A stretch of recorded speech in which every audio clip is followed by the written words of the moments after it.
Savi Contemporary has been founded in 2018 exactly with the aim of restituting to a community, but also restituting to all these cultural worker, artists, practitioners that have been building up for decades, if actually not even centuries, a rich word, but has been just put aside as other. So one's making other histories, other spaces. So when Bonaventure created Savi in Neukölln, it was really out of an urgency to stop being invited as the African and the person that it was interested to bring to the table also African positions, and to make clear that actually what he was doing was not just looking at another possible story of the arts, but really given the right space and the autonomous narrative about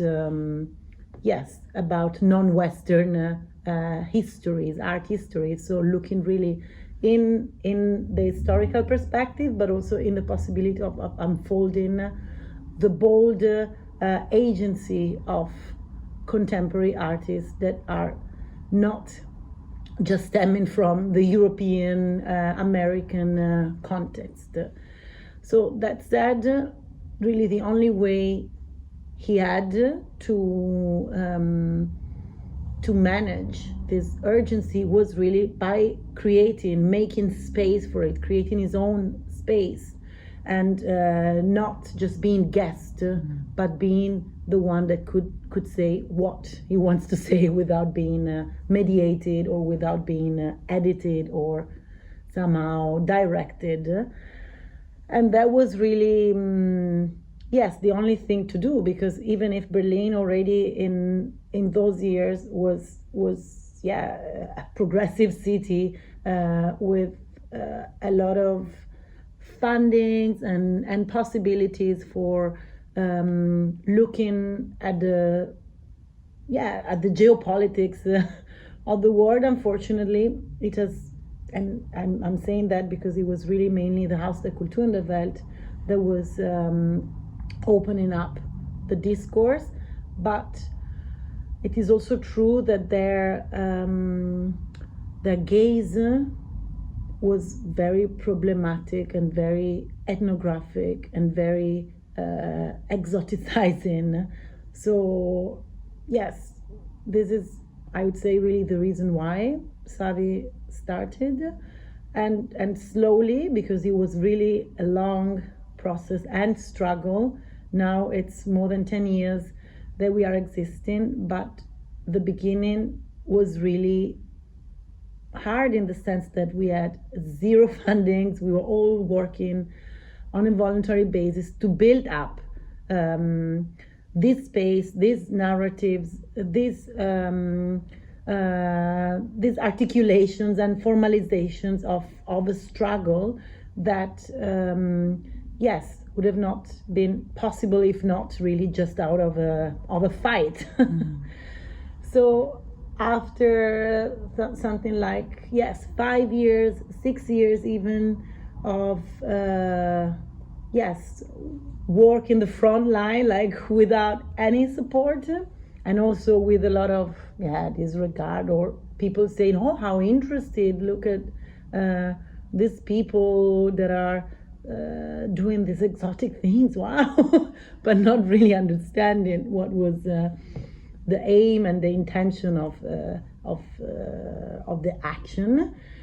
After that, slowly, we started to getting a prize from the Senate, to be invited here and there, until Bonaventure was appointed as one of the curators of Documenta, and that, I would say, was the turning moment, because then a lot of attention got back to Savi, and we started to be taken more seriously, even if I can say we were really serious since the beginning, and to get some support here and there from public funding bodies to also private ones. I mean, we started to get credited, but also to have the means to really do the program we wanted. So it's not that it changed radically, because I have to admit that being us many and really engaged with a lot of passion, since the beginning we managed to really do a lot of important, grounding and radical projects. And now, of course, the scale just changed, because with the more fun, we're still completely precarious. We don't even know how to pay the rent at the end of the month always, but it is true that we are getting most of our projects funded. But that said, maybe the scale changed a bit, and of course we've been heard more. And to go back to my initial statement, I really think that all this long-term struggle has been really a path towards restitution. And of course, we are talking about, yes, a material restitution for sure, and we are really very openly and boldly addressing the debate about the restitution of looted artifacts to their communities, and not just claiming that they should be restituted, but looking at the possibilities of how to repair, but how to give reparations as well, but also how to rehabilitate within a community the existence of these objects that might also be disconnected from their original people, or might have lost their powers, their energies, because they were like killed under the trees in foreign spaces. But this restitution, I was saying, yes, it is this material and very museographical one, but it's really and mainly a restitution that is an epistemological restitution, giving not just credit, but giving the right importance to all the cosmologies, imaginaries, visions that have been existing and that are still so rich and becoming richer and richer, actually. And it's also a restitution of dignity. It is also an infrastructural activism. The fact, for example, that Bonaventura has been appointed now director of the Haus der Kultur in der Welt is actually, yes, a sign in some way. I mean, it's also very funny, because for years we were really very frontally addressing that institution and showing the huge problems with, like, inscribed in the very existence of it. But that said, the fact that in this trajectory he ended up there, it really shows that our fight and our struggle has been not just one of creating awareness, exercising criticality, and creating space of resistance, but really committing to experiment and to engage with radical change and transformation. So transformation of, yes, of course, the society and this Western institution that are still horrendously racist, discriminating, and just grounded in a blind perspective that is not really taking in account the vision of cultures that are very vibrant and has always been, and that have been oppressed for centuries and centuries. So we are a big team of about 20, 25. It's oscillating, and of course I would say that a space is really done by the people who are making it alive and who are unfolding their urgencies. So I'm saying that because, of course, being Bonaventure, Cameroonian originally, having in the team few younger and older team members that are from the African diaspora, yes, for sure, our relationship and our focus on the African continent, yes, histories is strong, but absolutely we never ever thought in geographical terms or cultural in the sense of looking at the culture in a region, but really looked at the possibility of undoing this epistemic violence of the West and embracing all the rich other knowledge, ways of knowledge production, and all other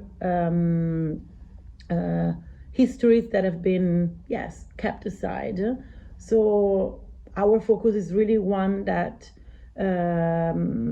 that strives to address every form of coloniality. So we are maybe I would say engaged with the global South and communities, diasporic communities from the global South and also in the global South, but we're really also looking at the South that are the pockets of South that are in the North, and by that I mean that we are absolutely looking in an intersectional way at class as well. So race, gender, and class and sexual orientation are really completely entangled. Unfortunately, too often when we are looking at, yes, identity and identity politics, sometimes then class is becoming invisible, but this stays for us crucial.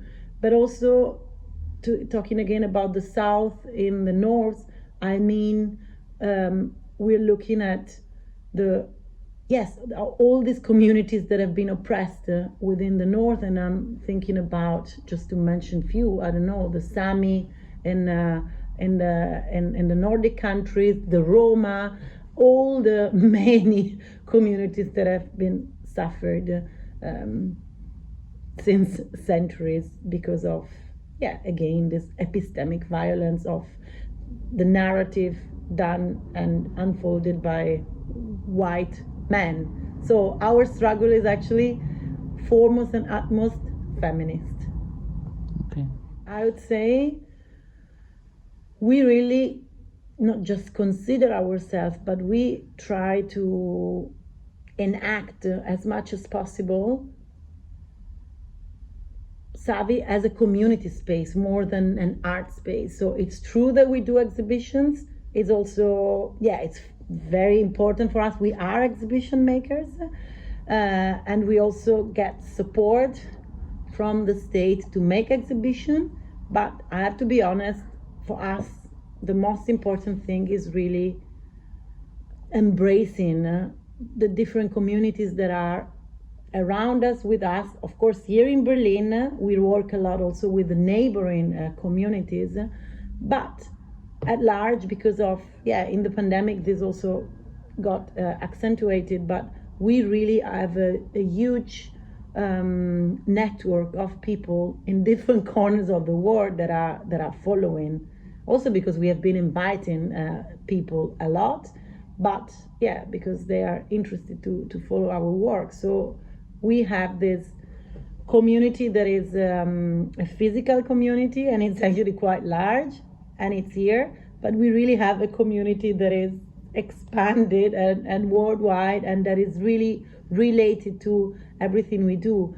So to talk about how we reach out to these communities, we really do a lot of convivial programs. That means now it's impossible, but we always aid together, create moments of cooking together and bringing really life at the core of the project.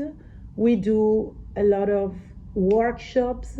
We do project of, I wouldn't say school because it was really an unschool, because unlearning is our main path, but somehow pedagogical projects.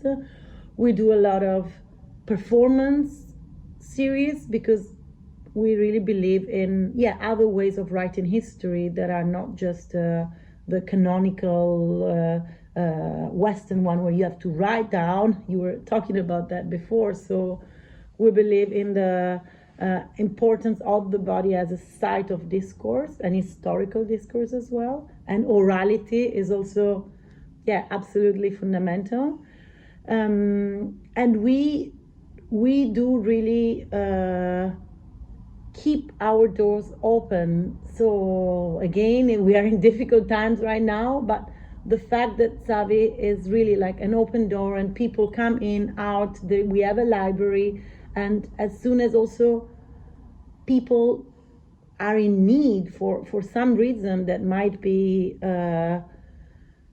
affective reasons, emotional reasons, but that might also be legal reasons because of our experience, our network, we are there. So, and we want to, nous sommes ensemble, we want to be there for this community. And in regards to this community that is not locally and physically present here, yes, we are very active on the social media. We always live stream, we keep an archive, and we are digitalizing all our library and putting that online, open source.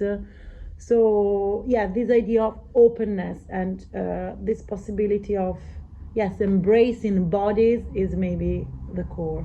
Okay. Yes, it's not something that one does also quickly. It's now, I mean, this library and archive we have, it's growing, and it was started with the inception of Savi, but of course it's something that moves, as you're saying.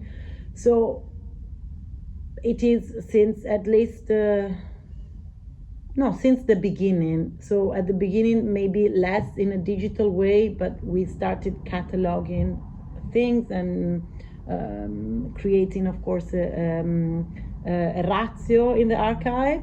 But then really at the early stage, we started with all the digitalization process, thanks also to the fact that we had often students as interns that were really keen to engage with archival processes.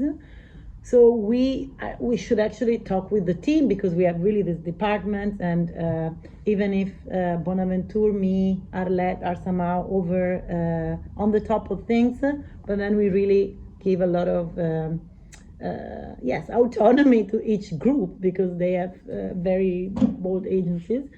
But that said, they also did a lot of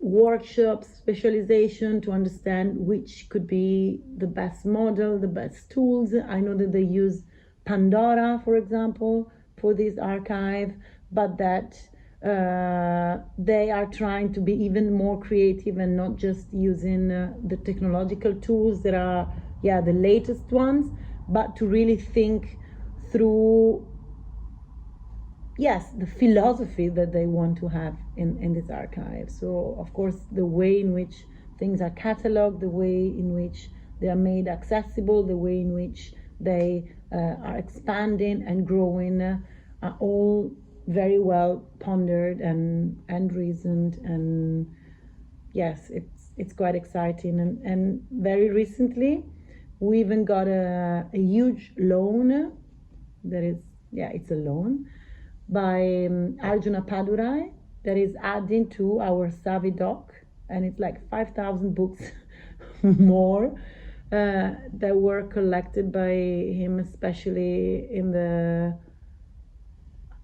80s, when he was still in the 80s, I think, still in India, and that is really adding a focus on South Asia and on the entanglement between race and caste and all these reflections that are actually, yes, very intriguing and very important. And so we're quite excited. At the same time, we also think about archives in a complex way. We don't just have an archive of books, but we have an archive of objects that is called colonial neighbors.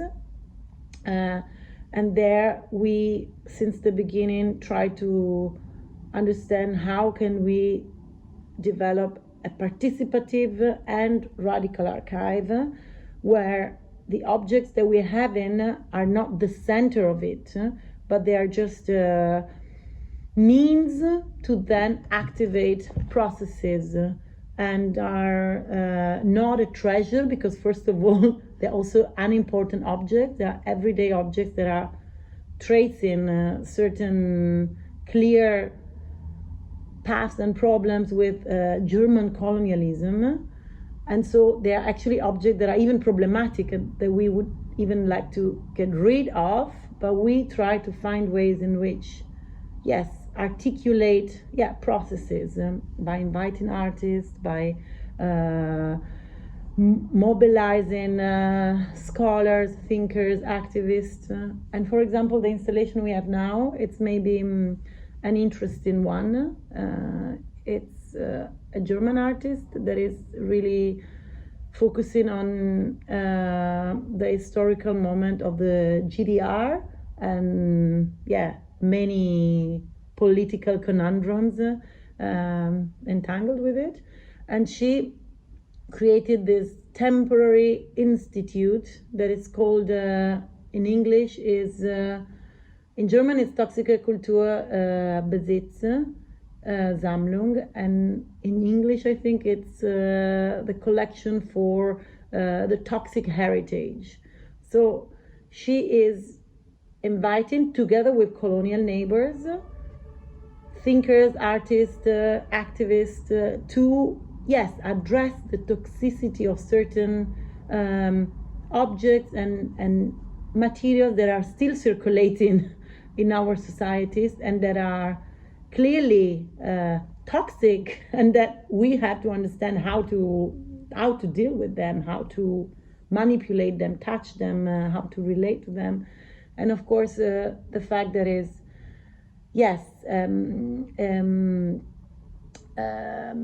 an occasion to then create infrastructures and structures and mobilize thinking processes and actions is the important thing, and is how we also work with that archive. Yeah.